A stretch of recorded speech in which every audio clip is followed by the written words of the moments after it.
Leo was an isolated boar child, who was betrayed by humanity for being the strongest overpowered hero, and reincarnated by God as a demon lord to destroy the entire world. And at the end of the war between the Demon King and the 6 heroes, which was in the era of the Holly God, it was the age of legends when gods and spirits and magicians ruled the world, we meet the demon lord, Leonis Magnus. He receives a report that the other demon lords have already fallen, and that the 6 great heroes are approaching to defeat him. We see his army of undead fighting against the humans, but there's a giant tree that grows, and one of the heroes rides on top. She fires her arrow, which splits and rains light down onto the battlefield, reviving the fallen soldiers. A dragon appears for the humans and it starts sieging the castle. The humans continue to get closer and the giant tree starts attacking with its roots. Leonis prepares to go out and face them, but his subordinate reminds him of the promise he made to the goddess of darkness, so it's not yet time for him to die. Leonis puts his staff away, and we see his castle being destroyed. He accepts defeat, but declares that as the undead king, he will rise again after 1,000 years and reclaim his throne. We cut to some time later, as we see 2 girls entering a ruin. We learn that the ruin was uncovered by an earthquake, and they are investigating it to see if it contains a void nest. We meet Celia and her maid Regina, as they head deeper into the ruin. Regina wonders if it will really find any void, but Celia reminds her that the void is creatures that like to nest in deep underground ruins. We see them using a counter to help detect the presence of the void, and they come across some strange statues. They think that the room could be some kind of important Tim, but they continue to explore. Their counter spikes as they approach a door, but it seems to be magically sealed. Celia examines the inscription, but she struggles to understand what it says. Regina thinks she will take a while to decipher it, so she decides to explore on her own. Celia keeps on examining the text, but when she touches it, the door suddenly opens for her. The room lights up, and a giant crystal is revealed on the other side. Celia's counter goes wild, and it even ends up breaking. She gets a closer look at the crystal, and she realizes that there's someone inside. We cut back to the past, when Leonis finds the goddess of darkness, Rosalia. She reminds him of their promise, that in 1,000 years' time, a human who can be a vessel for her power will appear, and it's his duty to find them. Leonis begs her to stay with him, but she just flies away.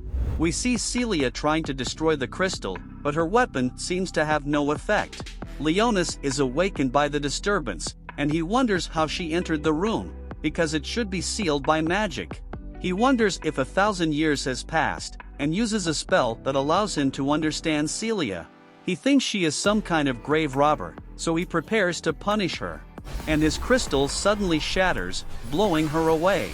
He approaches to punish her, but Celia is suddenly confused by what a child is doing there. Leonis sees his reflection and he is shocked to see he's just a child. He wonders if his reincarnation ritual failed, and it seems he has returned to his younger self, back when he used to be a hero. Celia wonders what he was doing in the crystal, and she immediately checks to see if he's okay. Leonis gets embarrassed, and he even finds Celia kind of cute. Celia thinks he must be suffering from some kind of amnesia, and she immediately tells him that she will protect him. Leonis can't believe a demon lord like himself is being treated this way, but part of him enjoys it, and he ends up passing out. When Leonis wakes up, Celia gives him some food, but we learn he has lost his sense of taste centuries ago. He can't believe his body would lose consciousness due to hunger, and he thinks it's an embarrassment. He wants to punish Celia for her disrespectful behavior, but thinking about how she shared her food with him, he thinks she might not be so bad. Celia introduces herself to him, revealing that she's a swordsman in training at the Holy Sword Academy. She asks to know more about him, so he introduces himself as Leonis Magnus. She finds his name interesting, and Leonis thinks she must recognize it from the legends passed down about him. But she just thinks it's a cute name, and she even calls him Leo. She wonders how he ended up in the ruin, and thinks he must have been kidnapped and trapped by the void. Leonis doesn't know what she's talking about, and he asks about the void. Celia is surprised he doesn't know, but she explains that they are the enemy of humanity, that suddenly appeared 64 years ago. Meanwhile, we see Regina exploring on her own as her counter starts going off and a crystal starts to move. She immediately activates her holy sword and she prepares for a fight. Celia explains that there is still much they don't know about the void, and Leonis wonders what year they are in. However, it's not clear how long it's been, because they are now using a different calendar system, and Celia just tells him that it's the 64th year. There is suddenly an explosion, and Regina reports the appearance of a colossal void. Celia jumps on Leonis to protect him from the debris, and she tells him not to worry. The wall is suddenly destroyed, and an ogre-class void appears. Celia tries shooting it with her weapon, but it doesn't do any damage. Leonis prepares to defeat it, wanting to protect his mausoleum, but he suddenly trips over his cloak because he isn't used to his body. The monster gets even closer, but it suddenly gets blasted as Regina appears. She wonders about Leonis, but Celia tells her she will explain it later. The monster starts to get back up, so Regina transforms her weapon into an even bigger cannon, blasting it in the chest. The monster manages to survive, and Leonis is surprised, recognizing Regina's power on the same level as a level 4 explosion spell. Regina tells them to escape while she finishes off the void. Celia doesn't want to leave her, but thinking about Leonis's safety, she agrees to go. As they run, Leonis thinks about how everything seems to be going wrong. He thinks about going back and destroying the monster, but decides to stick with Celia so he can get more information about the current world. Their path is blocked by another void monster, and Celia tells him to run. She prepares to hold it off, but Leonis thinks about revealing his power and defeating it. He is about to cast his spell, but Celia suddenly pushes him away as the monster attacks and cuts her down. She is thrown to the side and she starts bleeding out, but she still worries about Leonis, telling him to run away and apologizing for being unable to protect him. Another monster appears, and Leonis becomes surrounded on all sides, but when they attack him, he's completely protected by a barrier. He summons his staff and instantly crushes one of the monsters with a level 8 gravity spell. He then attacks with a fireball, taking out the other two monsters with ease. However, he becomes shocked when he sees that the bones of the monster still remain, and he notes that in his current body, his powers are only a third of what they used to be. As a demon lord, he doesn't care about human life, but he recognizes Celia's courage, so he decides to bring her back. As he revives her, we see a peculiar symbol appear on her body. Regina finishes off the monster on her end, and she immediately tries to contact Celia. Leonis is amazed that humans have developed such technology, and Celia wakes back up. She immediately hugs onto him, glad that he's okay, and Leonis can't believe that's the first thing she's worrying about. She then wonders how she is alive, and Leonis says her injuries weren't that bad, and he just used a healing spell on her. Celia is confused by this, and she wonders if it was a holy sword power that he used. Leonis says he doesn't know what she means, so Celia explains that holy swords are a type of power that arose in humans in order to fight the void. When the void first appeared, children possessing mysterious abilities also started showing up. Leonis recalls Regina's weapon, and Celia explains that holy swords seem to embody the personality of the wielder, but she notes that she is yet to be blessed with her own holy sword, which is why she fights with magical devices. They are joined by Regina, and she wonders about the monsters that they encountered. Celia also wants to know what happened, but Leonis says that he hid and they seem to just disappear. They make it outside, and they decide to take Leonis back to the city. Regina introduces herself along the way, but she catches him staring, and she calls him perverse. Celia tells her not to be weird, but Regina continues to tease him, and Leonis can't believe that a demon lord like him is being ridiculed by a girl. However, they reach the city, and Leonis is amazed seeing it. Celia reveals that it's humanity's last stronghold against a void, and Leonis can't believe he's really 1,000 years in the future. 6 years ago, the voids entered through the dimensional gate, and Regina hugged tightly onto Celia, worried that all of their family would perish. However, Celia told Regina that her parents, along with all the other knights, would never lose the battle, and as the building began to quake, she told Regina that she would protect everyone once she got her holy sword. Her entire life, She'd been studying all the books her dad gave to her, and even her bigger sister had bought her a dress for all the dances she'd be invited to, with all the friends she would make at school. The building continued quaking as the sound of the explosions kept getting louder, but Celia kept screaming that everything would be fine, but they both knew that nothing would be the same, as the emergency lights went off. Celia tried running to help her family, but Regina held her back. However, Celia said that her family had never lost a single fight, and promised that everything would be all right.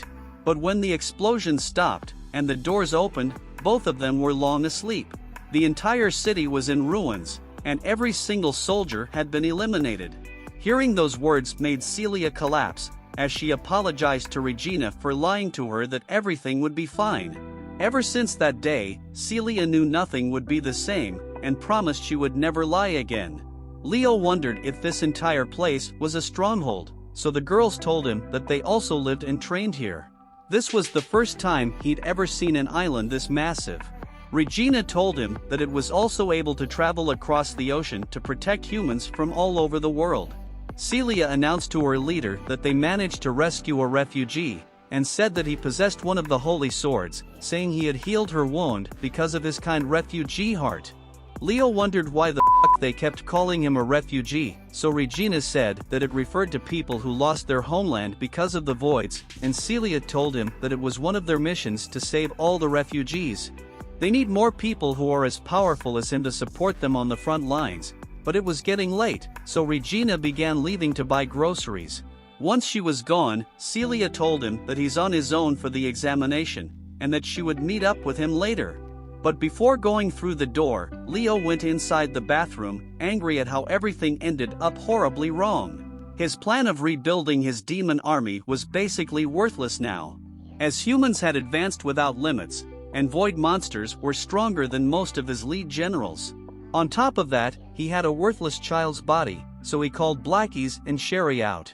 He told them that it's been a long time, but when Sherry laid her eyes on him, she thought that this was his cutest adorable form.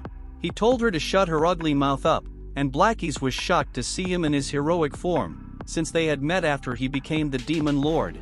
He told them that he had a favor to ask, and said that this land was an artificial land created by humans, and since they kept referring to it as the Seventh Fortress, he knew there must be 6 more, because of how powerful they had become. Blackies thought that even their peace smelled different, while Sherry couldn't believe they'd be capable of building all these structures when they were too weak to defeat a single elf. To study their powers, he wanted to infiltrate their military compounds and eat their foods, but Sherry was disappointed because she wanted to be the one who took care of him. So he told her to shut her mouth. Before showing her why he was called the Bone King, she apologized for disrespecting her master. So he told them to get out of his face, and both of them disappeared. At the entrance to the town, Pipes came and blew a mysterious wind on him, and after walking forward, a limiter tried measuring his mana. However, as he got closer, the limiter began going off, so he used his mana suppression to lower his detectable powers and walked forward.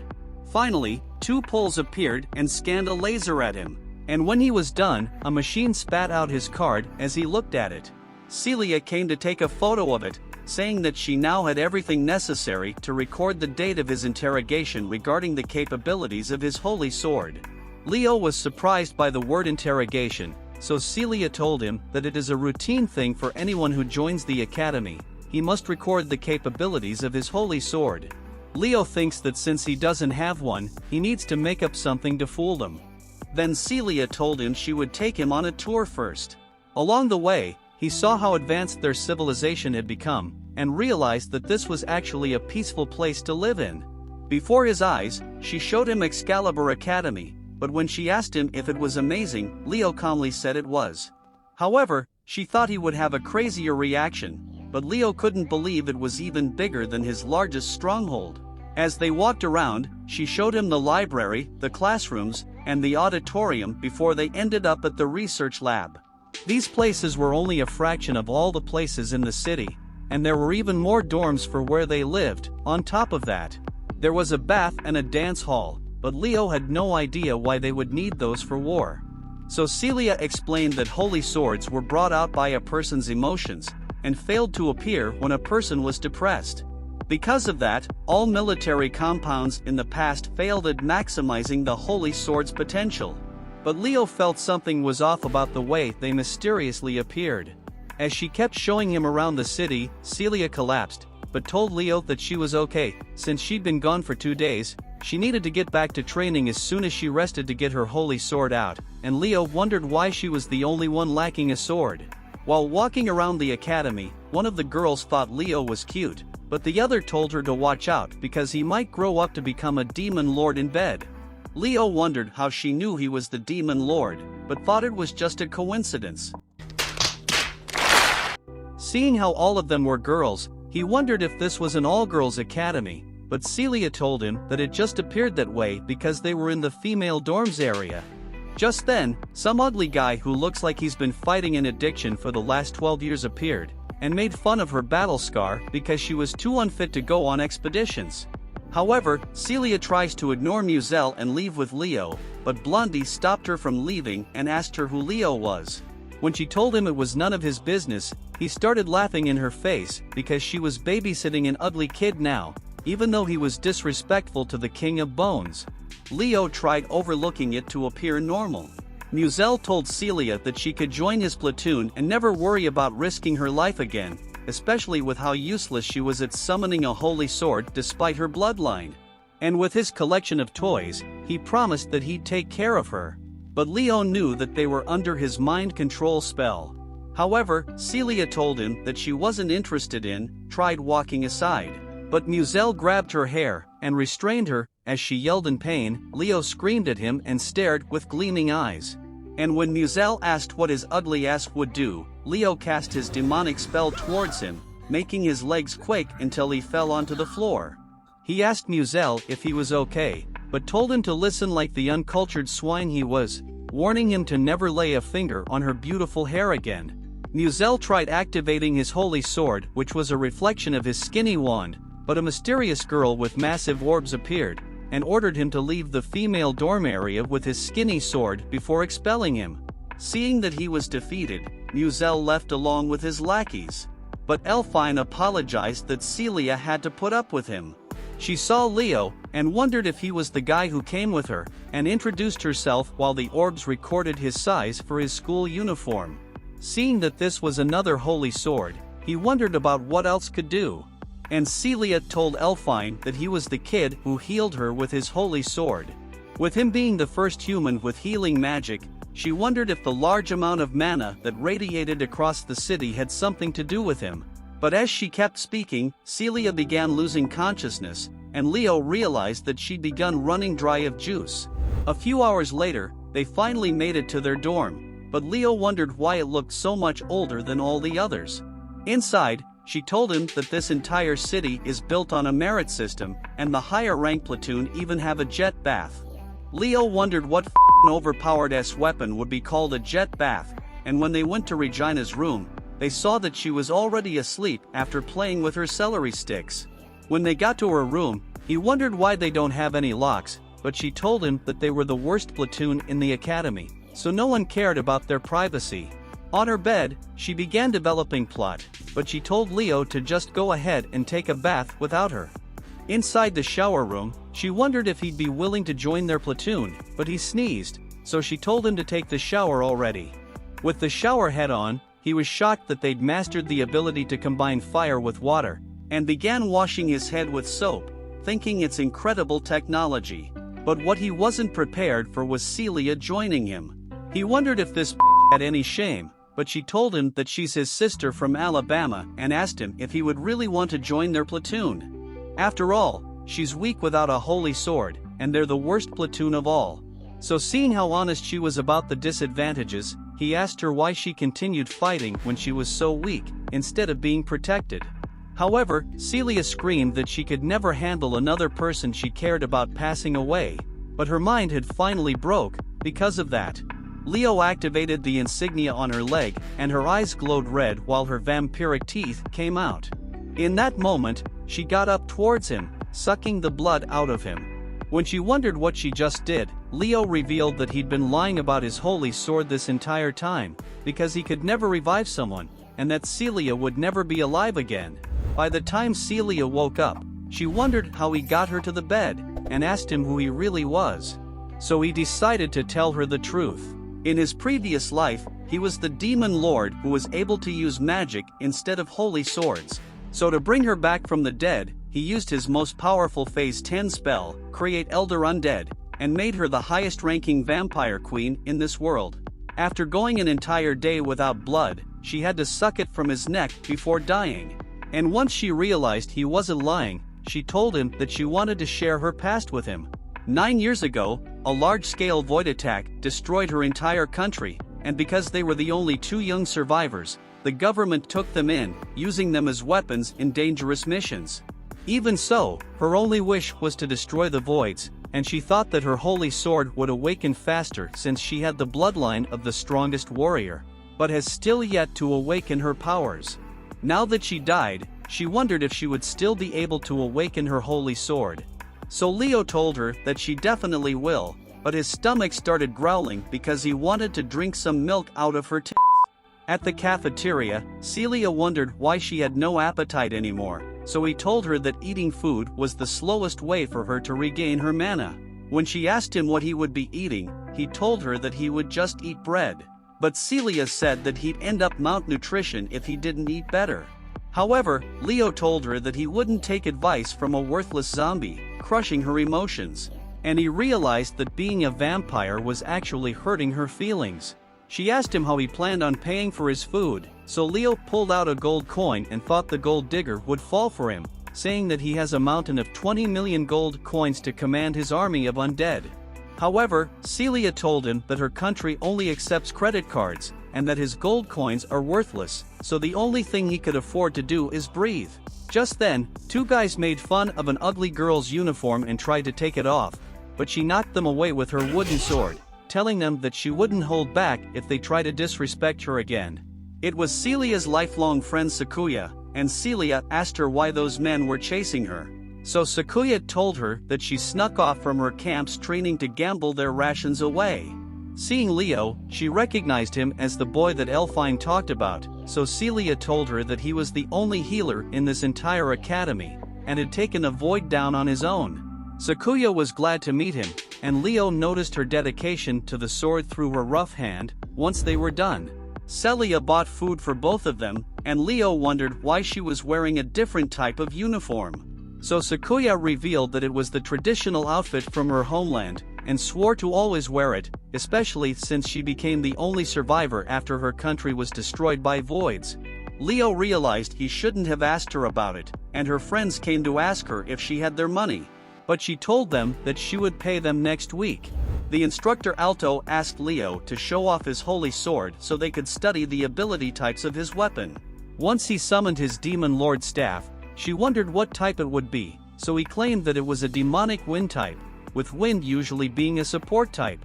She wanted to test out his abilities on the void simulators, and when Alto told him to fight them to show off his power, Leo crushed all of the robots with a single strike.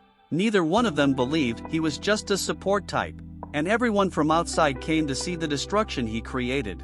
He realized that his ordinary life was now ruined, and as she tried increasing the stats of the void simulators, Museelle said that he would be measuring Leo's powers instead. Leo accepted, but said he'd be weaker than the robots, pissing Museelle off as he activated his holy sword along with his girl followers. Celia screamed that it was unfair to have all 5 of them fight Leo, but Museelle said that it was his holy sword's ability to control people's minds, so he wasn't doing anything against the rules. Even so, Leo accepted to fight all 5 of them alone. And when Alto reminded him that he can always back down, Celia said that she'd be backing up Leo since she's his guardian. Museelle thought it was perfectly fine, but said that if they were to lose, he would make Celia join his harem. So Leo accepted, but in exchange, Leo told Museelle that he would never talk to Celia again if he loses. So Museelle accepted his condition. He told Celia not to worry because he can destroy all of them with a single blow, so Celia smiled and called out for her practice sword, since she couldn't summon a holy one. As soon as the match began, Celia rushed forward, but Muselle's lackey continued parrying all of her blows. Leo realized that her speed had already increased since she became the vampire queen. And when the redhead smashed the ground, Celia began slashing all the rocks away, and while she was distracted, Museelle sent his 2 other girls to take care of Leo, but he told Celia that he would be okay. The girl cast her lightning magic towards him, but he released the power of his shadows to prevent her from moving and launched her off balance. At the same time, Celia took care of the 2 girls, and told Museelle to stop running behind girls like a coward. Regina managed to barely make it to the training area, while Celia continued subduing all of his lackey. But as she got closer, he used his holy sword magic, absolute domination on her, and froze her in place. He cast her sword away, and began dragging his stick all over her body, but said that he needed to finish Leo off first. Seeing that he was cornered by all 5 of them, Leo knew that he could still destroy them with a single blow. But Celia kept repeating that she would protect Leo, and swore that no one would harm him. As her voice chanted louder, a holy light began appearing, and her holy sword materialized, as she broke Muselle's absolute domination spell. Within an instant, she rushed forward to break his holy sword, and all of the girls stopped being under his mind control. Celia asked him if he would surrender, and he begged her to have mercy on him. Regina ran to hug Celia and congratulated her for awakening her holy sword, and Leo was glad that she finally awakened it. When they were back home, Celia thanked Leo for helping her, but he said that she was the one who protected him, so she smiled and swore that she would always protect him as his older sister. However, she wanted to request one more thing from him, and that was for both of them to get stronger together. To celebrate her holy sword awakening, Regina threw a party for all of them, and Elfine joined them with Sakuya for the feast. They wondered what they should name her sword. And while Regina thought Shining Saint's sword was a cool name, Celia thought the Demon Lord's bone would be better. Even though she had awakened it, she felt that its true power was still dormant. But they wondered what they should do with Leo now that he'd be living with them. Since there wasn't any free rooms left, they realized he would need to sleep with one of them. Regina told him that her room is the best because she would always play with him with the celery stick. Elfine told him that she had an even bigger cannon than Regina's holy sword, while Sakuya told him that she was the best at handling swords. However, Celia told them that Leo would be staying only in her room. But when the girls wondered why, Leo said that she was his guardian this entire time, and that she needs to suck him for his magical fluid all night so she can keep living. Leo knew how saucy made that sound, but decided to just go along with it. Inside Elfine's room, her massive spheres began circling around him to scan his status, but told him that she could only use her powers for a short period of time.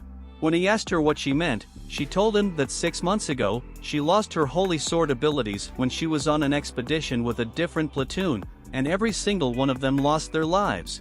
Once the scanning was complete, she told him that he should pay attention to her eyes when she tells the story instead of the ones under her face. Seeing a map on her computer, he asked her if he could have a copy of it. And when he was alone, he began trying to relocate the location of his death hole, and saw that the void spawned where his battles had went on. And when he called Blackies out, Blackies revealed that there was a large crystal placed under the island, and that while humans think they're controlling magic, they're actually extracting the crystal's powers. At the same time, Sherry came and told him that she finished her scouting mission and brought a legendary item called the donut. When he thought it was delicious, she told him that she even traveled to Mash's universe to steal some cream puffs. But he asked her useless face about the actual information she'd gathered. After putting the food away, she told him that not a single person remembers the Demon King, and feels as if everyone's memories had been deleted. Hearing the shower, she asked him if he was enjoying the new girl more than her. But he told Sherry that she was an ugly compared to his highest-ranking vampire queen. Hearing those words made her sad because she felt as if she wasn't enough. But he told her she was nothing but a worthless ugly maid who needed to know her place. Just then, Celia told him that she was done showering, and Leo couldn't control being the king of the bones. That night, 2 divers were exploring under the ocean, and saw a mysterious creature underneath. But as soon as they saw the great sage's face, he crushed both of them with his vines. In the 16th year of the Holy God calendar, Leo was one of the great 6 heroes of the world, and an ugly loser, who never learned how to open his eyes, was leading him to the site of a giant orc that was destroying the nearby villages. However, the man opened his eyes for the first time in his life, and when they got to the site, Leo wondered where the monsters were, but saw that the man had disappeared, as he felt uneasy and tried to draw his sword. 3 mages cast their barrier magic to suppress his movement, and 5 more soldiers ran to restrain him with chains. Once he was caught, they pulled him up and stopped him from moving, but he managed to free one of his legs. However, the men stabbed him with their spears, and even though Leo tried to resist, he had already lost too much blood, so the men dropped him on the floor. As his body laid lifeless, the soldiers were glad to finally defeat Leo, since the people liked him more than the king, and he was strong enough to overthrow their entire kingdom. When they walked away, Leo heard a heavenly voice telling him that it wasn't his time, and wondered why he walked into their trap, especially since he knew they were about to kill him. However, he revealed that he only wanted to make the people feel safe. So when she asked him if he regretted saving them from the SS rank calamity, he told her that he didn't. After all, he didn't view them as evil, but the goddess told him that she didn't care whether they were evil or not, because this entire world is evil.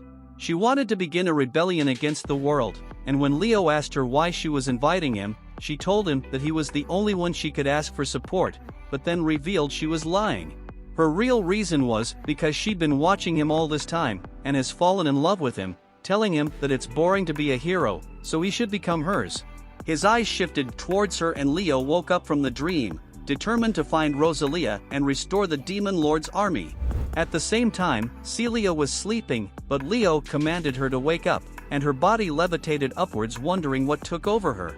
Leo showed her the insignia on his arm, saying that she is forced to do anything he wants since she was now his servant. When she heard those words, she realized that he could do anything he wants to her, but told him to be gentle since she doesn't like it rough. However, Leo said that her body was as worthless as her face, especially since she spent all of last night sucking his body fluids out. Celia apologized, because she can't control her desires for sucking his blood while sleeping, but Leo told her that he doesn't mind her sucking his fluids out, as long as she stops using her teeth. When she wondered if they were talking about the same thing, Elfine began calling her phone, and told her that there was a massive meeting where the leaders talked about colossal events in the sea last night. Celia asked her what they were talking about, so she said that 3 soldiers disappeared mysteriously, and that she would investigate the source of disruption, but the only thing that was disrupting was her entire fleet of missiles in the back. Damn! After hanging up, she told Leo that they won't be having school today, so she wanted to spend her time training with him. However, Leo wondered if she wanted to replenish her mana first by draining all his body fluids out. At the same time, the generals of the island were still searching for the missing divers, but when they pulled up the footage from the night before, they realized that a void creature caused their disappearance. After all, the 3rd assault garden was stampeded 6 years ago, and a similar structure had appeared beneath the island as well. One of the generals told the army leader to train his soldiers for the upcoming battle, but knowing that preparing for war would cause panic, he thought it would be better to conceal its presence for the time being. Just then, the phone began ringing, and after one of the commanders hung up, he revealed that the structure had disappeared since last night. At the same time, Celia was practicing against the drone robots, and after knocking them away and slashing one of them down, the system finished her session. Leo thought it was incredible how gracefully she handled the sword, and wondered if she'd ever been trained in the past, so she revealed that since she never had a family, she'd always been teaching herself all the techniques to comfort her. Leo said that he'd teach her how to extract the full potential of her vampire queen magic, and use her own mana to enhance her physical abilities. However, he wanted to give her an actual challenge, and summoned his wand before surrounding them with a magical concealment sphere. From the ground, he began spawning a horde of skeletons, but Celia was scared because she hadn't seen any skeletons before, but began rushing towards them. One by one, she began slashing all of them down and leaped to evade their attacks as Leo summoned hundreds more. By the time she defeated all of them, she moaned from how exhausted she had become. So Leo activated his wand to swallow their dead bodies away. She bent over to thank him, and Leo said that he'll allow her to replenish her mana, saying that she's already grown much stronger than before.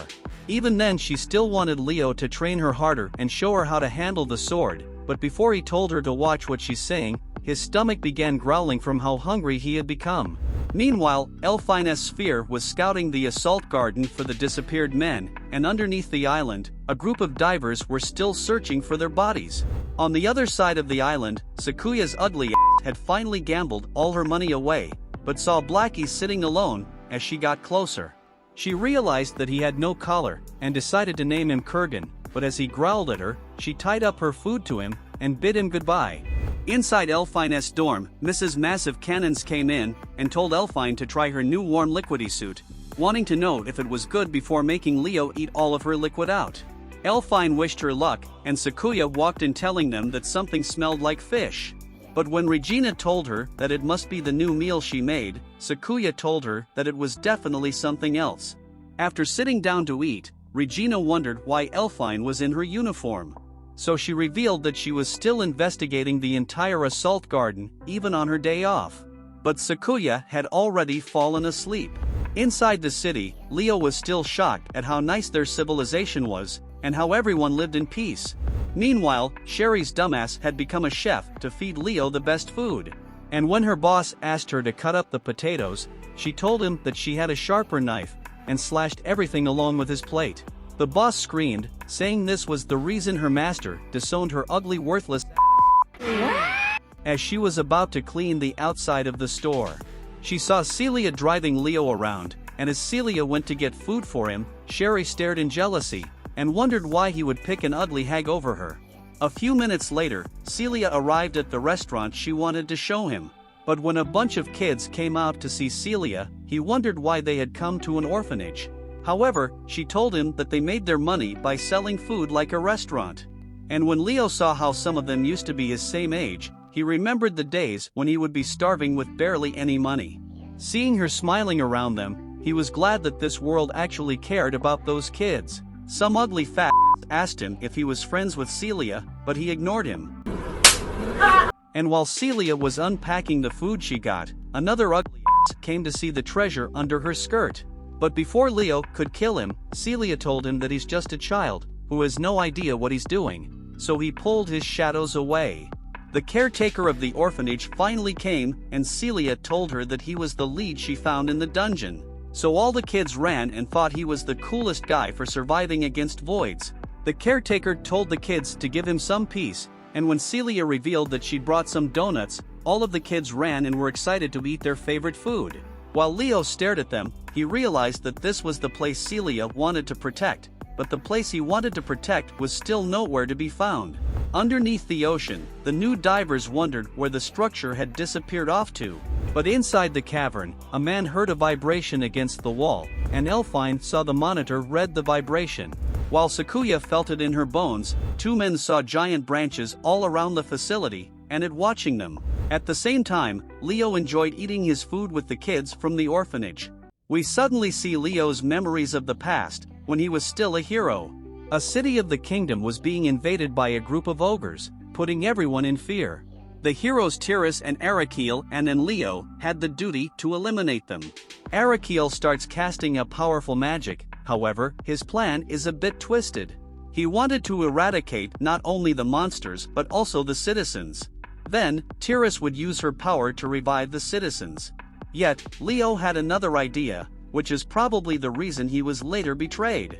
He didn't want to see the citizens suffer, so he used his sword to cut Arachel's spell in half. Arachel was confused, but Leo, who was still 12 years old at the time, couldn't see people being eradicated and being brought back to life. He then jumped down and started to fish the ogres one by one. The citizens watched in awe as he sliced the ogres and even wrestled another one. Something was clear, every citizen saw Leo as a true hero and loved him. However, the other two didn't like Leo, especially Arachel. Back to the present, we see Arachel's monster form manage to infiltrate the underground in the Assault City. Meanwhile, in the HQ of the Assault City, there's a report that the huge tree has gone missing. They wonder if it's a void and are determined to deal with it when they find it. They then contact Elfine and allow her to explain the results of her analysis. She explains that she detected something underground in District 62. She also explains that at the same time, there was a magic energy reaction. She then reveals the same occurred minutes later, and after analyzing all the data, she concludes it was caused by a void. Everyone starts to panic, unable to believe a void managed to infiltrate the underground facilities. The data team analyzes the new info with their previous one and explains it's true. The old man is confused and asks why their void detection machine didn't give them any signal. The analyst explains the void produced weak magic waves, therefore the machine didn't react because it was considered a common accident. But the general is still confused. How did the void infiltrate the assault city? The girl explains there are certain parts of the city structure that could allow it. Suddenly, an alarm rings and the analyst explains something was detected moving in District 31. The old man is confused again, asking why that thing isn't releasing magic. Elfine quickly concludes the void is limiting its power to avoid being detected. The old man rejects that possibility because voids aren't smart. But Elfine bluntly asks him if they found any hints about what happened to the last investigation team. Another alarm rings, this time, a report from the stock department. The report states they have found some tree roots in that section. Meanwhile, in Elfine's room, Regina is worried because she cannot contact Celia. Elfine asks if she knows where Celia is, and Regina replies that she must be in the orphanage with Leo. Elfine tracks them through GPS, but Regina asks her if voids did really infiltrate the city. Elfine simply replies yes, and tells Regina and Sakuya to stay alert. Meanwhile at the orphanage, the kids are all enjoying their lunch when the dirty kid asks Leo to show him his holy sword. Leo is clearly annoyed because this dirty-ass kid just spit on his face. However, there's a kid girl named Chisela who calms the kid down and gives Leo her handkerchief. Leo sees her as a kind and well-educated child, but she's clearly crushing on him. She shyly calls him cool for being able to use a holy sword and quickly rushes back to her tomato land. Back at the headquarters, they manage to find some hints about what's happening. Not only did they manage to find some footsteps, but they also found a corridor full of tree roots. The men there await orders to destroy those roots. Suddenly, those roots start to inflate and show some sort of eyes. In the next instant, all men are attacked, and they lose communication. The general now believes it's a void, but wonders how it managed to get into the underground. The old man then asks why their aerial defenses are so strong, yet the underground ones are trash. Harry Potter here decides to panic and call for a general evacuation. But the city commander isn't available to give that command. Things get worse when the analyst reveals the roots managed to cut the communication system within the city. Harry Potter starts to use his iPad to hack the system and re-establishes some communication. Two guys manage to survive the last attack, however, they let the void escape. Not only that, but they cannot track the void at the moment. The general freaks out, because void usually attacks non-stop, but this one ran away. The analysts quickly realize the void pathed his way through the energy corridor, but don't know why. Elfine quickly realizes its goal is the magic energy core that sustains the city. She quickly explains that if it's a void lord, then it will use the magic energy core to create a huge stampede. Everyone freaks out, ordering to protect the magic core and activate all defensive systems. Seconds later, the tree roots breach the walls and try to reach the core. The defensive system starts shooting the roots down, while the troops arrive. However, the defense system is taking some losses. They quickly decide to change their priority to not only defend the core, but they also order the citizens to be evacuated, while everyone else prepares to face a stampede. Meanwhile, at the orphanage, this ugly disgusting kid is still insisting on seeing Leo's holy sword. The caretaker tells the kids to stop because a holy sword isn't a toy, but Celia asks him to show. Since she's his familiar, he accepts to entertain the kids, but in his own way. So, he ends up summoning a mini skeletons and plays with it as if it were marionettes. However, the kids find it disgusting. Meanwhile, the soldiers are still trying to deal with the roots, but they stop once they reach the magic core. It quickly forces its way in and starts summoning voids. The city alarm quickly starts to ring, making Celia and Leo rush outside. They realize a stampede is striking their city. The city's defense system activates, using the reserve energy, but it will take 3 days for them to get any external help. The generals wonder if they will survive, but one of them assures the students are ready. Elfine and Sakuya and Regina, help to evacuate the citizens, but Regina is still worried about Celia. Elfine assures that Celia should arrive there soon, as she should follow the normal procedures. But their focus for now is to deal with the voids in the area. The sky is filled with voids, but the defensive system's machine guns start to quickly deal with them. The girls then reach a rooftop, where each of them starts summoning their holy swords and attacking.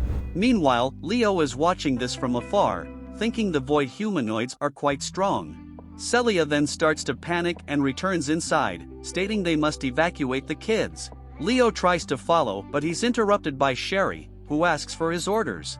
However, Leo doesn't understand how she managed to get to him so quickly. She tries to lie, stating she didn't follow them to get info about Celia. Leo stops caring and tells her to protect his familiars. Sherry tries to refuse, saying she wants to protect him, but he simply tells her to fuck off. Celia then calls for Leo, explaining the kids are ready to evacuate. However, Leo notices something and tells her it's dangerous outside. A dragon void is in the area, and Celia heads outside to deal with them. She summons her holy sword, but Leo notices she hasn't reached her real power as a vampire queen. When asked if she's afraid, she replies yes. But she cannot leave in fear and leave the kids to perish. He smiles and decides to summon his staff, decided to not let his strongest familiar die. Two voids attack, but Celia quickly deals with them. She then notices two others burning in the air and realizes it's Leo doing. She asks if this is his power, but he simply focuses on the next targets. More and more voids start to appear around the city. Sakuya notices some ogres and dashes in with her sword, cut them to pieces. Regina uses her huge cannon to shoot dragons down, while Elfine uses her stuff to scout the area. Suddenly, they feel the ground shaking and they notice a huge void hydra. The city defense system cannot keep up with the several voids, and their weapons are destroyed. Leo then looks at the voids and realizes it's monsters from 1,000 years ago. Even the great dragons were corrupted and became voids. He quickly realizes that if they're as strong as they were back in time, he cannot use low-level spells. He tells Celia to protect him while he casts a high-level spell. She quickly rushes ahead to deal with several voids, enabling Leo to start casting his spell. However, he doesn't really know why he's doing this. He is the great demon lord, and shouldn't care about the destruction of a human city. But he cannot stay still when someone tries to challenge him and his family. A huge dragon appears in front of him, and Leo casts his level 10 spell. Several fireballs appear in the air and crash in the area. Celia is scared because it's raining fireballs, but Leo tells her to stay still. He manages to pin the dragon down, but it attacks Celia with fire. She dodges it, and Leo starts to blame his current body for his low level of power. Suddenly, Blackas appears from the shadow and bites the dragon's neck. Leo uses this chance to cast another level 10 gravity spell, smashing the dragon to the floor. Celia cannot believe she saw Leo defeat such a huge void. Yet suddenly, the floor starts shaking and collapsing. The tree roots appear once again, and they restrain Celia. She's slowly pulled inside the hole. Leo tries to help her, but some roots block his path. The roots then start taking some shape and call for his name. Leo smiles and recognizes the roots as Arachel, one of the former heroes. Leo mentions he didn't expect to meet Arachel 1,000 years later. He summons his staff and casts a spell, but the tree dude doesn't fight him and returns underground. Leo realizes Celia is still alive because the mark hasn't disappeared yet. Blackas comes out of the shadows to talk about Arachel and how he's changed after his resurrection. Blackas notices the kids from the orphanage looking at Leo. He wonders why they put themselves in danger and asks him if he has something to do with them. Leo thinks they are afraid of his power. He approaches them, telling them to return to the shelter, but they thank him for protecting them. They beg him to rescue Celia. Surprised they aren't afraid of him, he assures them he will rescue her. He erects a barrier and summons skeleton guards to protect them. Leo walks back to Blackas, who picks up the sound of Celia's communication device. Elfine and Regina are facing off the Hydra and want Celia's backup, but Leo tells them that Celia has been kidnapped. He tells Elfine to get Celia's location using her holy sword, but she tells him to wait for their help. Leo tells her there is no time and gives her a view of the area where Celia was kidnapped. Elfine manages to find her location and tells Leo, but suddenly, Elfine is about to be attacked by the Hydra, but Sherry suddenly appears and protects her. Sherry is jealous of Blackas because Leo rides him and doesn't ride her. While heading to Celia's location, Blackas asks Leo why he sent Sherry to help the humans. Leo tries giving Blackas excuses, but Blackas isn't convinced. Leo finally confesses to taking a slight liking to the human, and Blackas is pleased with his answer. Leo uses his magic to break the door leading to the room holding Celia. They both burst into the room where they find the branch dude. Leo tells him it's time to return my girl. Leo launches his flame magic, which burns the vines, but Arachel regenerates quickly and asks Leo how he's still alive. Leo tells him he never perished, but he just sealed his soul 1,000 years. Arachel tells him the world has changed since then. He claims the world needs to be rebuilt, along with the empty star. Leo asks him about the empty star. Arachel tells him he has been chosen to be a bringer of good tidings. Several eyes open from Arachel's branches, making Leo realize that Arachel defeated the priests of the Sacred Order and integrated them into him. Leo calls out to Celia, and she responds to him from behind the main branch of Arachel. She is being restrained by strong vines. While Leo is distracted, Arachel tries to attack him, but Blackas warns him, and he dodges in time. They run around the room dodging Arachel's attacks. Leo summons ice to cut through the branches, but the monster regenerates too quickly. He tries to attack Leo while he's off guard, but Blackas protects him. Blackas notices their magic is becoming weaker with each second, and Leo says it's because they're in Arachel's domain. Arachel casts a spell to increase the number of spells cast at once.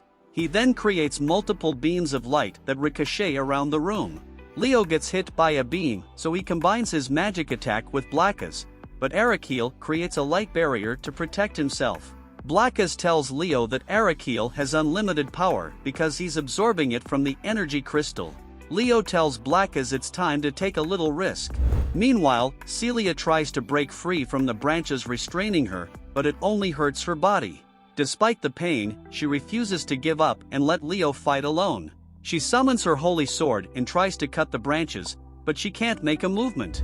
Outside, Arachel keeps attacking Leo with his light magic. Leo and Blackas combine to cast a powerful spell, but Arachel creates a light magic barrier to counter it.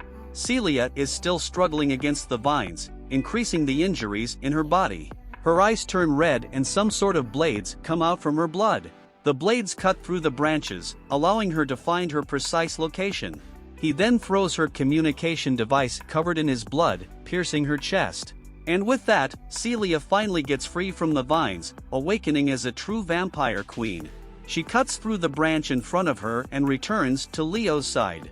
Blackas tells Leo he needs time to recuperate and steps aside. Leo reunites with Celia and he praises her for mastering her vampire powers. She thanks him for supplying her with mana so she can join the fight. Arachel heals his wounds and tells Leo he will crush into dust. Root Guy casts a huge light magic with his multiple spell chanting skill. Blackas realizes the tree wants to take the whole city by casting multiple level 10 spells, but Leo won't allow it. He tells Celia he's going to take Arachel down and asks for her protection. Leo tries to draw his demon sword, and Blackas asks him if he remembers what that implies. Leo remembers the instruction from Rosalia years ago. He can only draw out the demon sword under one specific condition, to protect his kingdom. With that in mind, Leo draws the sword, declaring this land and people is his kingdom. He recites the sword's instruction, and it acknowledges Leo's decision. Arachel tells Leo he can't change the destiny of the world, but Leo tells him he'll rip through the fabrics of destiny with his own two hands. Leo uses his secret sword technique, making Arachel disappear. All the voids begin to disappear, and the stampede ceases. The next day, Leo wakes up and cannot move from bed because of his sore muscles. Turns out the power of the sword is overbearing for his undeveloped body. Celia comes into his room bringing him a present from the kids. She tells him that wielding her holy sword consumed a lot of blood, and she wants to suck some.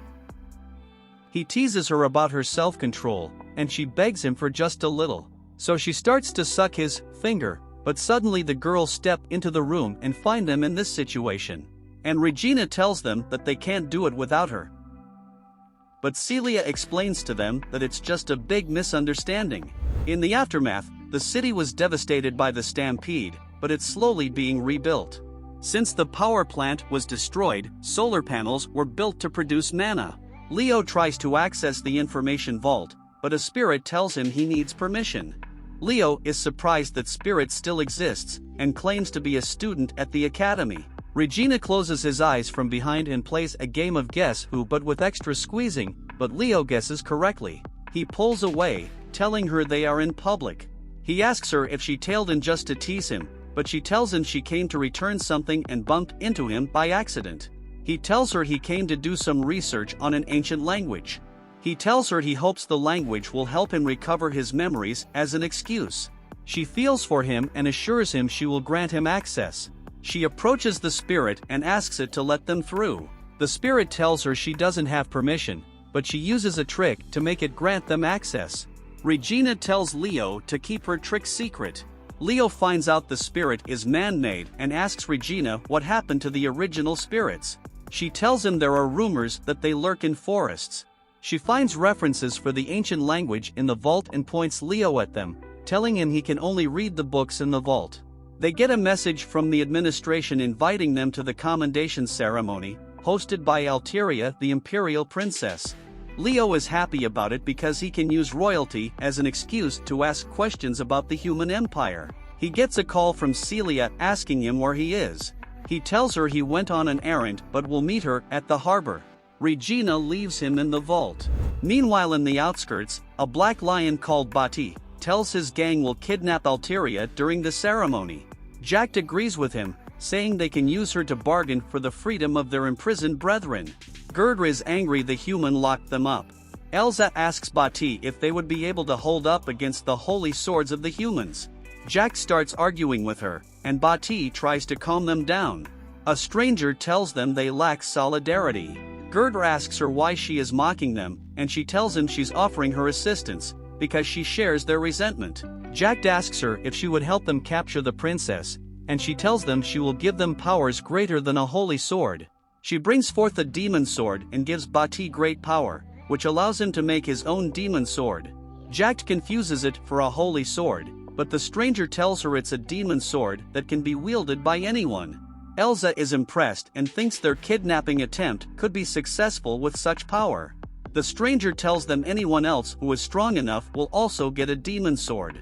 She suggests they hijack the Hyperion and kidnap the princess. Gerdra says if they steal the ship, they can sail straight to free their jail partners.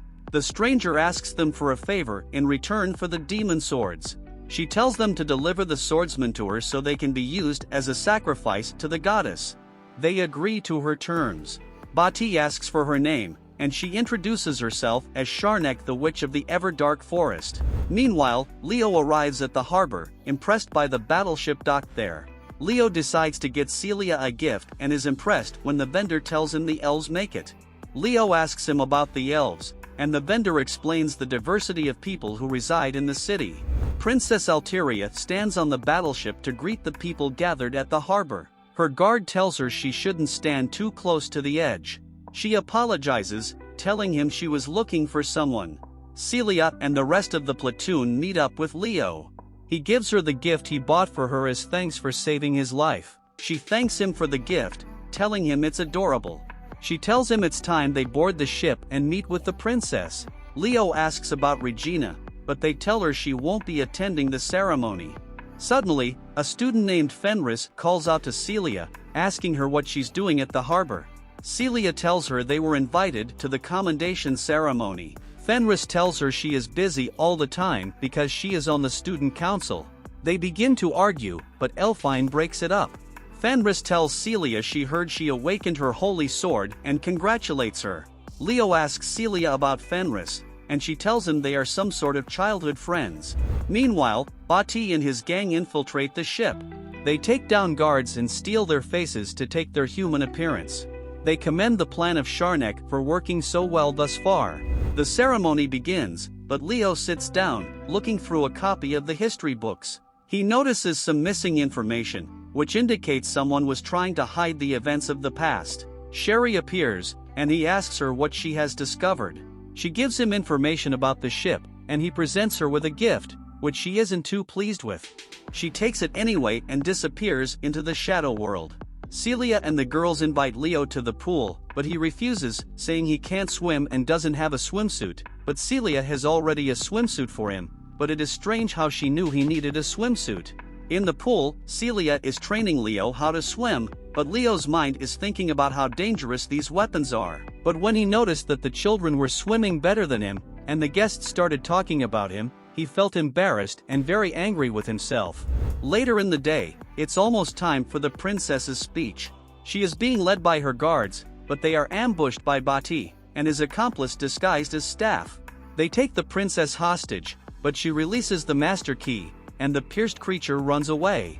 The rest of the demi-human gang surrounds the people gathered for the speech. They confiscate their phones and keep them in check with a bomb. They ask the demi-humans what they want, and they ask for the release of their partners in prison.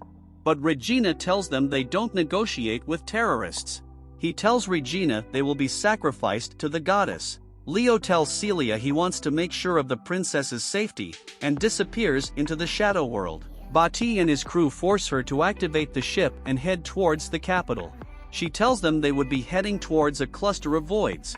Bati asks her to steer around it, but Charneck tells her to head straight at it, so the holy knights are tainted to make them all suitable as sacrifices. Bati finally sees her true intentions, and tries to fight her, but she subdues him. The guards of the harbor notice the ship start moving, and try to stop it. The pierced creature meets with Regina, who identifies it as the royal family's carbuncle, and delivers the message calling for help. She jumps back on the ship and bumps into Leo, who seems lost. She tells him her little sister is in danger. Regina then starts explaining to Leo about her background plot.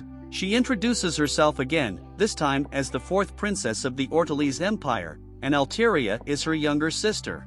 She explains that on the day she was born, an unlucky star appeared in the sky, and for some reason, there's a strange law for royal children who are born under that star.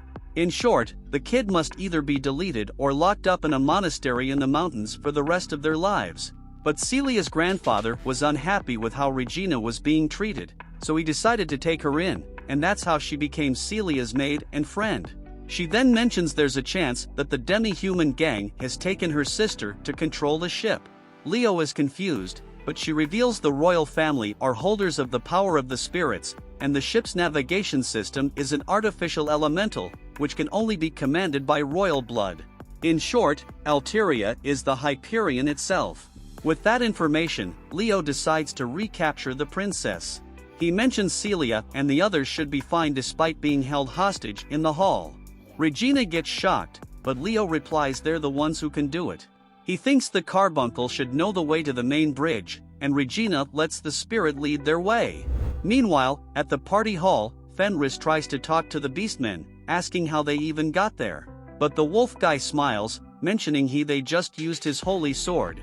Elfine takes this chance to tell Celia that she already analyzed the bomb. Celia is a bit confused about how she did it, and Elfine explains she hid her holy sword behind the chandelier. She then reveals the bomb isn't reactive type, that means that the holy sword user must send magic power to activate it. The only problem is that it cannot be neutralized, only delayed, and to add more salt to the injury, she can only delay it for only 1 second. Celia thinks that if they work together, they can easily deactivate the bomb. She looks around and notices a fork. She decides to poke it into her finger, making her bleed to activate her vampire queen power. Meanwhile, Regina and Leo manage to reach the main bridge, but it's empty. Well, technically it is filled with corpses. Leo wonders where they took the princess. Regina then picks up Carbuncle, mentioning there's a chance where they can create a link to talk with Alteria. However, she isn't sure if she can form that link. Leo tells her that she can do it because he believes in her. After all, she wants to protect her little sister. She returns to her relaxed state and decides to give it a try. She holds the carbuncle and concentrates, trying to talk to the princess. The princess replies, asking who Regina is. She lies about her identity, mentioning she also can use spirit power, and asks where the princess is. The princess simply means she's being taken away and begs Regina to focus on saving the people inside the ship instead.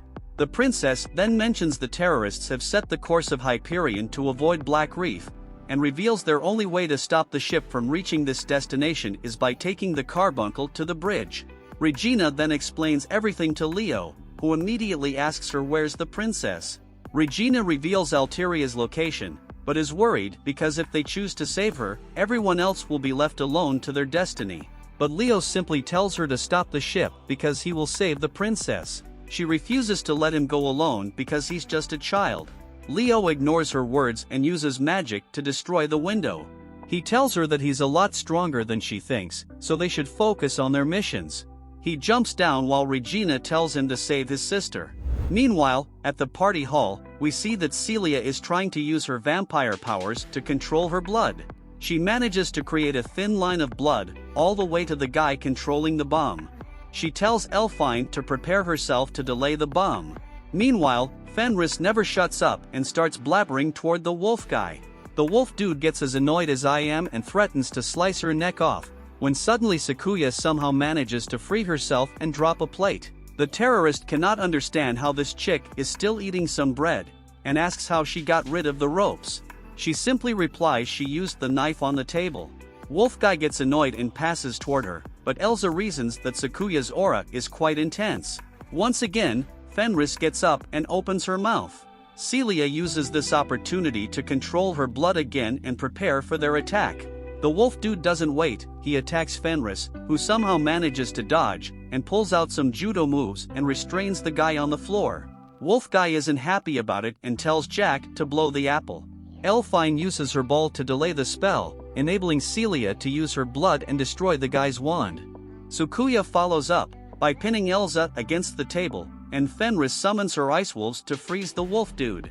Celia takes this chance to summon her holy sword to attack Jack and finally destroy the apple. However, she has some complaints about how Fenris almost ruined their plan. Everyone quickly gets their devices, but there's no signal, and somehow the atmosphere feels weird.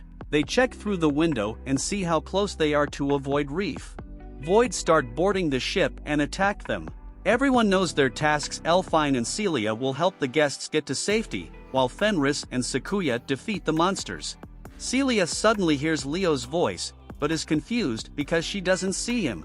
He explains that he's using the souvenir he gave her to create a telepathy channel with her. He then reveals that Regina is heading to the bridge, but it's too dangerous for her to go alone, so he asks Celia to help her. Meanwhile, Regina is literally surrounded by voids, but Celia manages to arrive and rescue her. The things in the party hall initially calm down, until a powerful void joins the fun. Fenris ice wolves can't do anything to him. Elfine tells them to hold off until help comes, but Sakuya refuses to, claiming she will deal with the big boy. The girls take down the weaker voids and retreat to another room. She then activates her true power, the Dark Plover Demon Sword, turning the monster into ground squid. The other two finally manage to reach the bridge, and Celia says she will cover her back. Regina sits down, accesses the system, and inputs the code given by the princess. It turns out to be the name of the star Regina was born. Alteria never met Regina, but didn't want to ever forget that she had an older sister. In her thoughts, Regina thanks her sister and tries to take control of the ship's system. In the meantime, the princess is almost being taken away on a plane by Charneck. Alteria notices the chopper managed to turn away and is happy that everyone is safe. Charneck tries to take off, but somehow the chopper is being pulled down. She suddenly sees the voids guarding the area being wiped out by fireballs. She looks forward and sees a little boy, asking if she thought she could get away. Back on the ship, Elfine and the rest are surrounded by voids. Some kids start to cry, especially because Elfine has no more bullets to fire. One of the girls tells the rest to relax, because Leo will somehow save them. The monster is preparing to attack, but they are suddenly sliced into pieces. It's Sherry who also gets the chance to get a snack and disappears from the shadows. She simply mentions this is the payment for putting their faith in her master. Meanwhile, Charneck steps outside and asks who Leo is. He replies that she will pay for the crime of messing with his kingdom, and introduces himself as the Demon Lord. She gets annoyed, calling him just a kid mocking the name of Demon Lord. She uses a fire spell to attack, but Leo easily blocks it, calling it disappointing. Charneck cannot believe her eyes, mentioning he just used the secret art of the legendary demon lord. Leo confirms it and uses his shadows to restrain her. He questions her objective, to which she replies is to create a demon sword. She then mentions gaining the favor of the goddess, making Leo confused. He claims that gods perished 1,000 years ago, and asks for its name. But swords come out of Charneck's body. Just when she's about to reveal the goddess's name, Leo is confused because that is the sword of annihilation. Charneck's body suddenly turns into a big monster, able to summon more voids. He quickly remembers that the gods gave him the sword when he was a hero, to kill demon lords. However, he believed that he destroyed the sword after becoming the demon lord. He attacks it with fire, but the void absorbs the attack instead. The void then suddenly disappears and appears a second later on top of him. Leo manages to dodge but notices the smaller voids are trying to take the princess. He destroys them but enables the huge void to attack him. However, Regina, who's controlling the ship, watches everything on the surveillance camera and activates the defense system. The ship starts shooting the void with not only bullets but also missiles. One of the missiles has Celia inside, who came to help him. More voids are summoned, and Leo asks Celia to get him some time. She cuts her own flesh to create some blades and deals with every small void around. Leo uses this chance to pull out his demon sword, and uses his strongest attack to vanish the Void Lord away. In the aftermath, all the girls are commended by the princess for their efforts to protect everyone. Then Elteria notices Leo is missing. Celia explains he's recovering from his injuries, and the princess tells her to thank him, along with the girl who can use spirit magic. Meanwhile, Leo is lying on his bed, feeling sore when Regina steps in. She asks how he's feeling, and mentions she prepared some apple pie for him. She mentions she will feed him some, but he rejects it. She then decides to reward him for his effort with a nice kiss. Leo gets embarrassed, and Regina tells him to keep it a secret from Celia. Then we see some guards chasing the demi-humans underground. One of the wolves informs its group that the guards have surrounded the surface. The elf tells them to move underground to the harbor, and from there they will leave the city. As she was talking, the guards surrounded them and said that they were arrested for kidnapping the princess. More officers appear, and the group seems scared. One of the guards tells them to surrender because their power can't face the holy swords. Someone then arrives and he turns the soldiers into stone. The demi-humans ask the person who he is, and the person makes the demi-humans bow to him using magic. He introduces himself as Zal Vatus, a demon lord and the rightful ruler of this world. But from his voice, we can tell that it's Leo disguising himself. He tells the demons that the soldiers are going to depetrify in a matter of minutes, and if they devote themselves to him then he will grant them refuge. The elf girl states that they don't have much choice, and they agree to serve him. Zal then gives them the name Blumasho, and creates a labyrinth for them to take refuge in, and tells them to get ready to take control of the empire. He mentions that the entrance to this labyrinth will be hidden from the humans. Zal's phone then rings, and he notices that it's Celia. She asks him where he is. He notices that the sound is loud, so he hangs up the phone quickly, then laughs and disappears into the shadow. In the meantime, Celia notices some crows outside her window. She thinks that more and more of them are gathering around her lately. She states that Leo warned her that animals in Darkness Domain tend to flock around vampires, and she wonders if there is something he can do about them. Celia then goes to Leo's room, and she notices Sherry there cleaning. Celia rubs her eyes and she notices that she disappeared. Celia then calls Leo to check where he is, and Leo hangs up her phone. Celia thinks that she should hurry up and shower so she can go look for him. Leo then returns to his room and removes his disguise. He thinks that Celia has become too protective of him. She nearly ruined his stately image, but he glad the meeting went well, and he managed to recruit the demi-humans from the organization. He then goes to Celia's room and he notices that she is changing, and he gets embarrassed seeing this. Regina enters upon them suddenly and wonders if she interrupted something. They scream at her that she did not. Shortly after, everyone is having breakfast, and Celia asks Leo to eat vegetables as well. Leo states that he will later. And Regina mentions that there have been a lot of crows around their dorms lately. She wonders if she should chase them away, and Celia says that it would be mean. Regina mentions that due to the crows, the whole academy is already convinced that their dorm is haunted. There is also a huge black dog sulking around their dorm, and a ghost girl shows up sometimes. Celia says that she saw the ghost girl earlier, and she was wearing a maid uniform.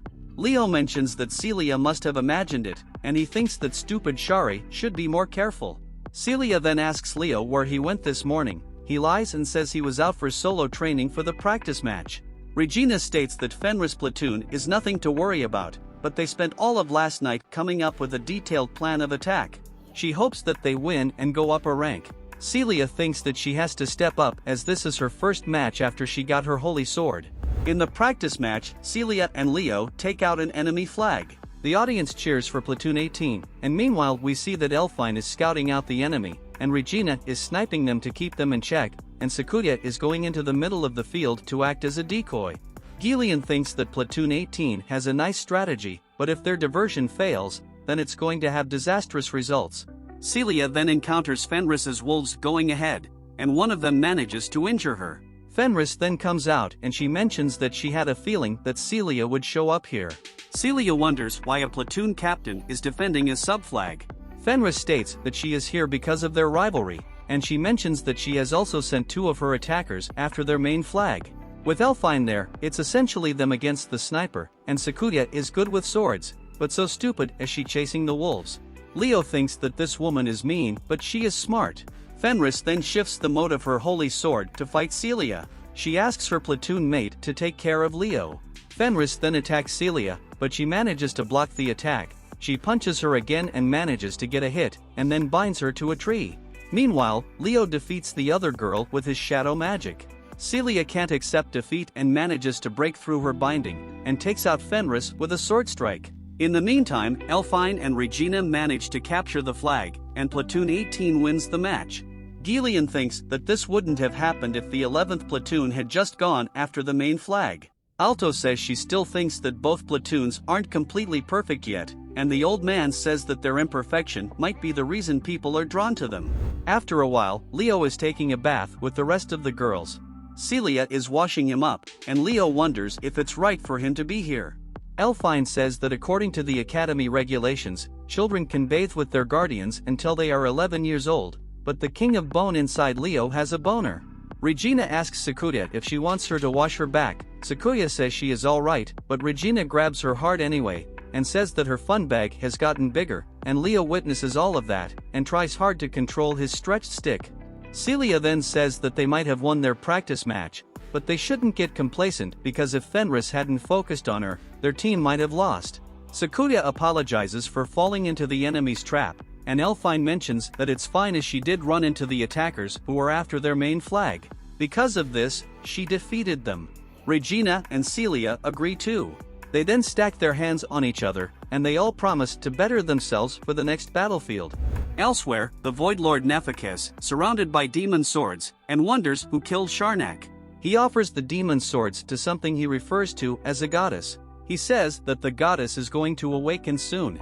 We then see a structure like the assault garden appearing out of a tear in space. Then we see the 18th platoon on duty at Alto's call. She shows them footage they received from an observation base located 1,000 kiles from here. Elfine says that the base there monitors void territory. Alto mentions that the early detection of stampedes is crucial, so unmanned aircraft patrol the area at all times. Celia then notices that the footage is of the 3rd Assault Garden. It vanished into void territory 6 years ago. Leo thinks that the 3rd Assault Garden is the home of Celia and Regina, and he thought that it was destroyed. Alto then mentions that currently the target is heading towards them, and its power plant was shut down, but it's possible that something caused it to reactivate. Elfine says that it will reach them in 7 days at this rate. Alto mentions that the troublesome factor is that a distress signal was sent out from 2 separate locations. Celia wonders if there are survivors, but Alto says that it might also be an equipment malfunction. She mentions that they can't gather more information with an unmanned aircraft, and she asks them to do a sweep of the city. She says that their mission is to investigate the distress signal and search for survivors, investigate the power plant and navigational system if possible, and shut it down. These tasks must be completed within 72 hours because after that time, the navigational capabilities of the 7th Assault Garden won't allow them to retreat. Elfine then asks Alto why they were chosen for this mission, and she wonders if it is because Celia survived the 3rd Assault Garden incident as the last living member of Duke Crystalia's family. Leo thinks that humans must want a hero, and he thinks that mankind hasn't changed a bit since he was a hero. Alto says that she can't deny that, but she believes in the capabilities of their platoon. Celia mentions that they will give this mission their all, and she tries to ask Alto to remove Leo from the mission as he is just a child, but Leo says that there is no need for this as he is also a part of the 18th platoon.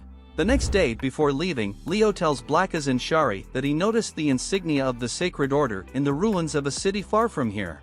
Blackas wonders how this can be as everything that happened 1,000 years ago was wiped from history. Leo mentions that it was, and he needs to figure out who was responsible for that.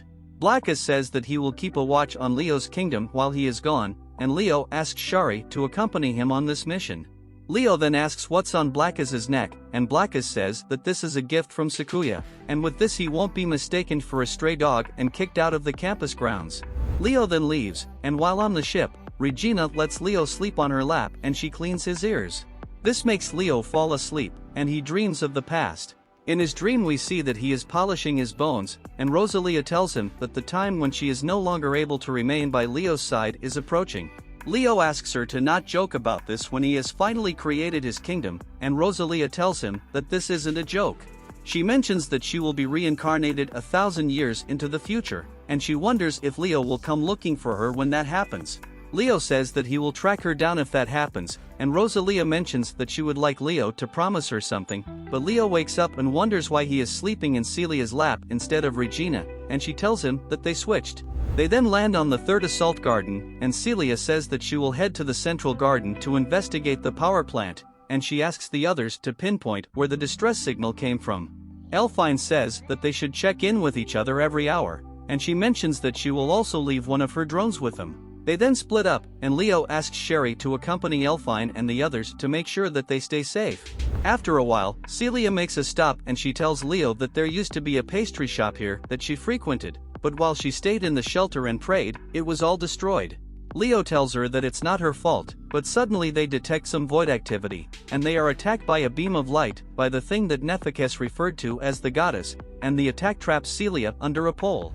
Shortly before, a girl named Arlie, one of the 6 heroes, suddenly appears in the middle of the city. She's surprised this is how the future looks in 1,000 years. She doesn't know why she was sent to this particular period, but knows the goddess would soon be born. She goes on top of a building and looks around the city, unaware of her technology when she sees the helicopter that delivering Leo and the others. Suddenly, Nephekes walks up behind her and explains the technology. He introduces himself as the Void Lord Nephekes. Arlie asks him if he came from the past as well. He tells her something like that, and he also knows she's there to destroy the goddess's vessel. Arlie assumes he's the guardian of the vessel and tries to attack him. However, Nephekes disappears, telling her she'll need to leave as he summons a huge void to keep her company. Meanwhile, the void attacking Celia is about to finish her off, but Leo teleports her underground to safety.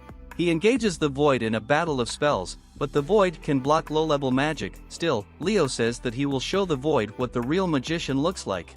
Meanwhile, the girls hear sounds of fighting coming from the direction where Leo and Celia are. Elfine finds out that her drone is gone, and they go to check on them. Meanwhile, Leo deflects the void's attacks and uses a gravity spell to pin down the void, but the void manages to free himself. But this buys enough time for Leo to cast a level 9 spell, and he also attacks with a thunder spell at the same time, and this takes it out. Leo rejoins Celia, telling her he was able to defeat the void. Celia tries to get back on her feet, but Leo tells her not to push herself too much because even with her vampire abilities it will take time for her to heal. Suddenly, people appear behind Celia and Leo thinks they are voids. Celia notices the Duke's crest on their uniforms, and one of them introduces himself as William Richmond. He's the head of the Order of House Crystalia, which is under the command of Celia's father. He tells her though he's a ghost, he hurried to her side to protect her. Leo notes that he hasn't experienced the phenomenon of ghosts dwelling in battle sites in the present day until then. William tells Celia she must have received their distress signal for her to come to the city. She is surprised they were the ones who sent out the distress signal, but William tells her the signal wasn't a call for help but a warning. He tells her history may repeat itself if things are left unchecked because a new Void Lord appeared in the ruined city. He tells her the Void Lord is gathering power from the city's power plant. And Celia tells Leo they need to hurry over there and find proof. Leo tells her she needs to rest, but William offers to give her a ride to the castle in a ghost limo. Leo tells her he doesn't trust ghosts to drive within the speed limit, so he summons skeleton horses which pull the car. Meanwhile, the other three girls bump into Arlie. Regina thinks she's a survivor and tries to check on her, but Sakuya pulls her back when she sees Arlie's sword. Sakuya offers to take care of Arlie, who mistakes the girls for Nephekes's minions. They engage in a sword fight but are evenly matched. Sakuya almost gets a lethal strike with a swift move, but doesn't want to hurt Arlie, so she stops. She tells Arlie she would have won if she was not wounded. Meanwhile, Celia is feeling better, but she asks Leo for some of his body juice. She jumps on him and starts drying him up, but unfortunately Elfine contacts her and asks her about the battle with the Void, and Celia gives her the report. She also tells Elfine that a Void Lord might be hiding in the city and could be tampering with the power plant. Elfine tells her they are treating a survivor, and they decide to regroup at the Crystalia estate. Celia asks for a little more body juice, but Leo presents her with a dress that increases her strength with her vampire mana. He tells her to use it wisely because it will drain her mana rapidly. Celia asks him why he suddenly gave her the dress, and he replies that he doesn't want her to get hurt. He then gives her skeleton chains as good luck charms. Back to the girls, Regina finishes treating Arlie. Elfine asks her why she attacked them as soon as they met, and she tells her she mistook them as allies of the Void Lord. Elfine looks through the Third Garden's database, but she can't find Arlie's name. She asks her where she came from, but Arlie asks them what they are doing in the city. Elfine answers the question, making Arlie realize that humans still have a place in the world after so much time. Elfine then repeats her question, but Arlie simply answers she must complete her task of defeating the goddess. Arlie tries to continue on her own since they are not her enemies, but they stop her from moving alone. Her stomach growls, and Sakuya gives her some snacks. Sherry is watching over the group, wondering what Arlie is doing 1,000 years in the future. Meanwhile, a Void meets Nephekes and reports that one Void was taken down. Nephekes wonders who took down his high-level Void and decides it's time for him to act. Leo and Celia arrive at her home, and Celia is flooded with memories of her past. They walk into the castle and Leo sits on a comfortable chair which reminds him of his throne. Celia goes upstairs and she is flooded with even more memories. She explores the castle grounds and she's eventually moved to tears. The ghosts reconstruct her father's room, and she recalls her father reading her a story about the demon lord and the hero. But suddenly Nephekes's voice snaps her out of her memories. Nephekes tells her he didn't expect to see a young lady there. Celia asks him if he's a survivor, but he is annoyed she mistook him for a human. He starts casting fire magic and attacks her. Leo hears the noise upstairs and runs to check on Celia, who's knocked out. While knocked out, Celia dreams of a past event when her father asks her to get to the shelter with Regina. Celia tells him to come along with her, but he tells her he needs to go and fight to protect the city's people. He tells her that's the duty that has been entrusted to their house. Celia asks if she can join him in the fight, but he tells her they can fight together once she awakens her holy sword. Her father reminds her of the story of the evil demon lord. He tells her that he believes that one day, the evil demon lord will appear and help them defeat the voids. Celia wakes up to find 3 undead standing in front of her. Nephekes thinks that his level 3 magic can defeat a giant, but it's too much to deal with a human. The dust then clears out, and he's shocked to see undead warriors. They tell Celia they will protect her. Nephekes apologizes for mistaking her as a mere human when she can invoke undead soldiers. He decides to test her defensive abilities, but Leo comes out of nowhere and casts a fireball at him, knocking him down. Celia asks him who the undead swordsmen are, and he tells her they were the keychains he gave her earlier. The undead warriors introduce themselves as the 3 heroes of Ragna while striking some Power Ranger poses. They tell Leo to rest easy because they will protect Celia. Nephekes gets back to his feet, telling Leo he would have been done for if he was a mere human. Leo recognizes him and wonders what he is doing in the future. Nephekes launches a fire attack at Leo, but he counters it with ice that restrains Nephekes. Nephekes asks him to identify himself, but Leo tells him to answer his question first. Leo asks him what he's after, but the ground suddenly rumbles. Nephekes laughs and tells Leo the vessel has played her role, and the goddess has come back to life. He tells Leo his services are no longer needed because the world will crumble to the might of the goddess. Leo tries to stop him, but he vanishes away. Leo wonders what Nephekes is doing in the present and if he awoke Rosalia. The symbol of the sacred order is cast into the sky, and the undead warriors tell them they need to evacuate the building. A huge creature appears, and William tells Celia to get to safety. Several void creatures move around as the hymn of the sacred order plays. Leo recognizes the hymn and identifies the creature as the remnant of Saint Tyrus, one of the 6 heroes. Celia reports to the other 3 and they immediately swing into action, leaving Arlie behind with some food. They launch a missile which releases a backup signal. The void creatures swarm around the city as the other 3 decide to meet with Celia. Celia and the undead warriors keep fighting the voids, but the void can regenerate any damage or injury inflicted on them. Regina and Sakuya are having the same trouble with the voids who attack them. Elfine does a scan and tells them the head is the creature's weak spot. Leo tells Celia the same thing, and they can now easily defeat the voids. Saint Tyrus moves towards Leo and Celia. Leo is happy she's saving them the trouble of going to her to bring her down. Celia, Leo, and the undead warriors keep attacking the endless wave of voids. Leo decides to bring an end to the wave of voids and casts a huge magic spell on Tyrus. The spell melts her, but she regenerates.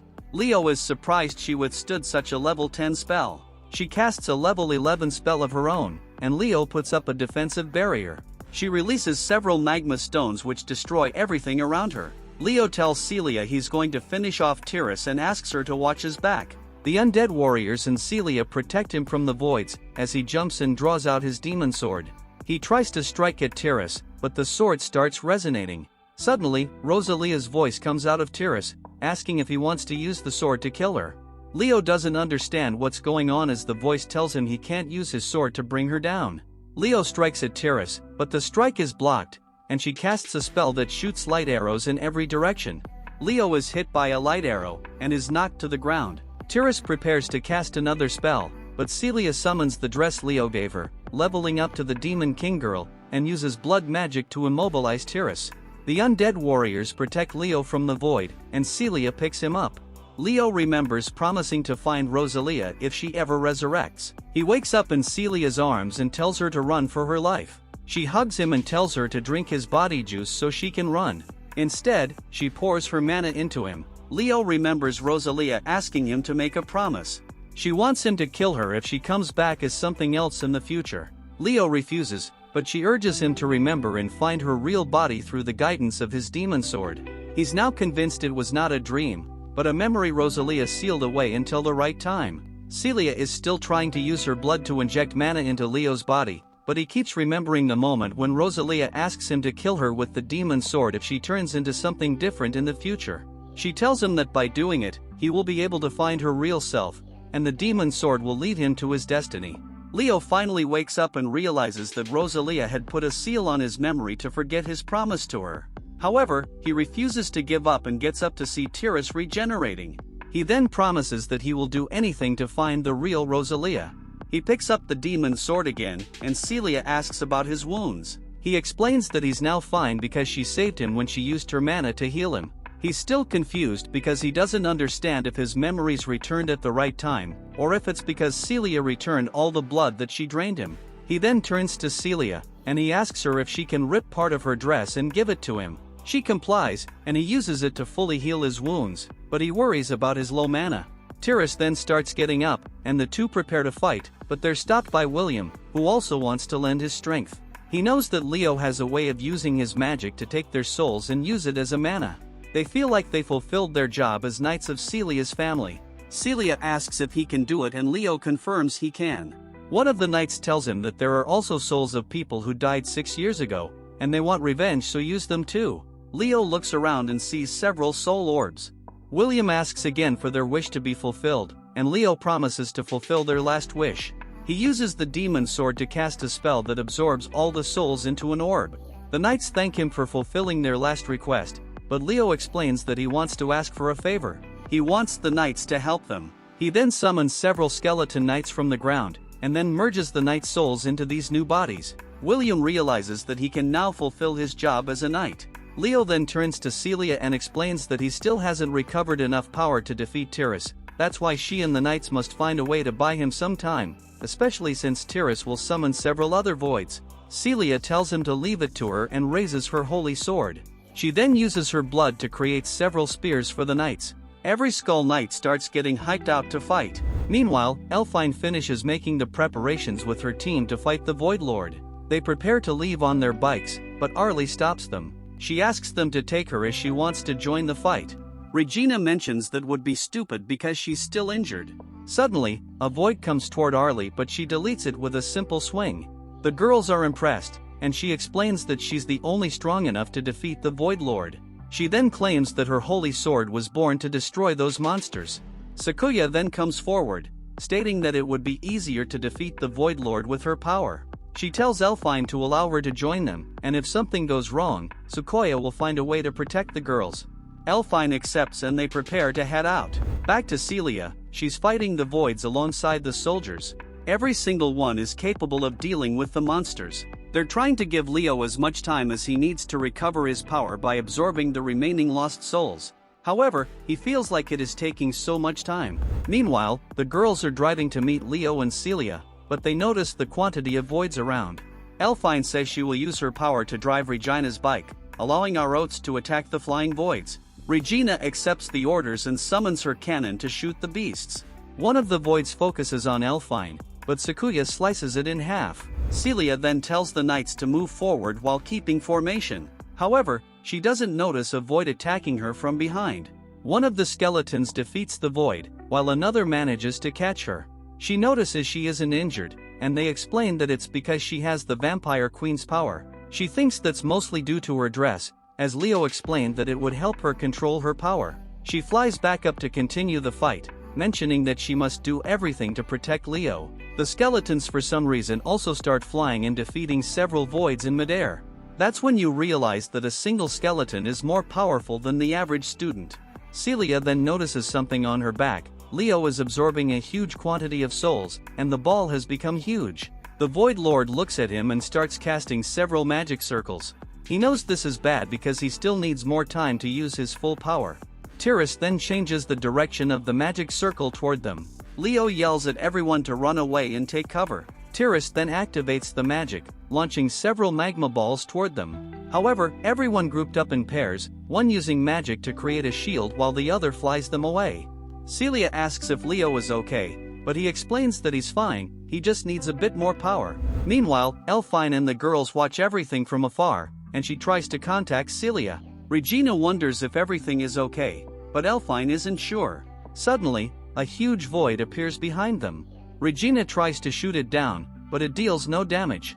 The void activates some power, creating 4 laser beams. But suddenly, a whip catches its arm and thrusts it into a building and destroying it. Turns out it's Sherry, who arrogantly said that he was too weak for the Demon King's servant. Back to the battle, the skeletons are doing their best to defeat as many voids as possible, while Leo is finishing absorbing enough power. He creates a huge ball, and Tiras creates another spell with several magic circles. Leo then slowly starts transferring the ball power into his demon sword, but for some reason, Tiras forgets about her magic circles and decides to pick up a building instead. Since Leo cannot move, Celia combines her Vampire Queen powers with her holy sword to slice it in half. Leo then remembers Rosalia's words and realizes the truth. She asked him to kill the future fake version of her to find the real goddess. He finishes charging the sword with the power of the souls and activates his power. And Tiras activates a divine shield. Leo is surprised by this, but he has no other option but to attack. Meanwhile, the girls are finally getting near Tiras, and Arlie gets up, charging up her attack. Sakuya tells Elfine to get them closer, and everyone prepares to attack at the same time. Sakuya and Regina use their holy swords to open a breach in the barrier, giving Arlie a chance to cast her attack. The attack hits Tiras, who deactivates the barrier. Leo is confused about who is able to do it, but he doesn't have time to wait. He uses all the power that he has been storing and casts it on Tiras. The void's body slowly starts disappearing, and Celia cannot believe her eyes. She remembers her father's words, mentioning that he believed that one day, the Demon Lord would appear to protect humanity from the voids. The voids start disappearing, followed by Tiras. The assault city then stops moving, signaling their victory. In the aftermath, the Knight's souls leave the skeleton bodies. William tells her that he is proud to fight alongside Celia in their final moments. Celia then tells them as the last survivor of the family, she will never forget them, and she will keep fighting for them. And before disappearing, William mentions that her family will be proud. The girls arrive, and Celia runs towards Regina's arms. The group is happy to see everyone is safe, and Sakuya explains that Arlie helps them destroy the divine barrier. Some choppers arrive, and Fenris is happy that Celia and the rest are safe. They quickly step inside, and Leo is now sure that Arlie is the one who destroyed it.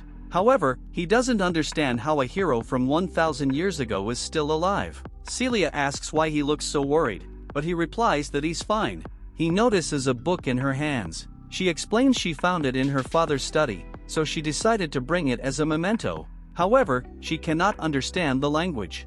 She mentions that her father could read it, and the book talks about the Demon Lord. Leo is surprised, and she explains the legend of the Demon Lord, mentioning that he was once a hero, and lived in a castle of bones, and rode a skeletal horse, and commanded an army of skeletons, and he also made lightning rain from the sky, and breathed fire from his mouth. Leo's reaction almost gives him off, when he tells her he did not breathe fire from his mouth, and she asks why he's so sure. He tells her it just didn't feel right to him. He thinks that this fairy tale is interesting, although the true legend of the Demon Lord and gods is no longer passed down. These childish tales might be the remains of those times.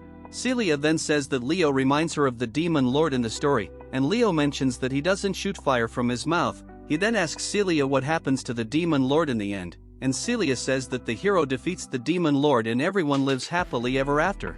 Leo thinks that this story is trash. After returning, Celia takes a hot bath, and Leo then tells his minions about Nethekes. And Blackus says that he thought that there was something odd about that guy even 1,000 years ago. Leo tells them that the revival of Tyrus was all a part of his scheme, and the next time he appears they are going to twist his arm and make him cough up everything. Shari asks Leo to be wary of the elf hero as well, and Leo wonders what she is even doing in this era. He says that for now she has been detained in a room at the airport's medical facility, and he mentions that they must figure out what her objective is. Shari then says that she noticed that Leo granted the true ancestor dress to Celia, and she calls him a dumb demon lord for doing this. Leo gets angry at her, and his minions leave when they hear Celia coming. Leo gets embarrassed to see Celia almost naked, and she mentions that she couldn't wait any longer as the dress left her wiped out. She asks for Leo's permission to drink his fluids out, and Leo allows her, but he asks her to be gentle, and she tells him don't worry, and promises she will restrain herself this time. Afterward, Elfine wonders if the stampede at the 7th Assault Garden, the Hyperion incident, and the reboot of the 3rd Assault Garden are connected, and she thinks that the artificial elementals of the Philae Foundation might shine some light on this. She finds a highly protected file in their database, and we then see Arlie waking up at the medical facility. She thinks that her mission must still be incomplete as she hasn't faded away, and she breaks out of the facility. Everyone hears an alarm following her breakout, and Leo thinks that his kingdom is too rowdy. He says that he will let everyone have their fun until he has claimed effective control of this place, and after he does, he will find Rosalia and expand his kingdom. Sorry fellas, this is the end of season 1 of this anime. Don't forget to like and subscribe for more love.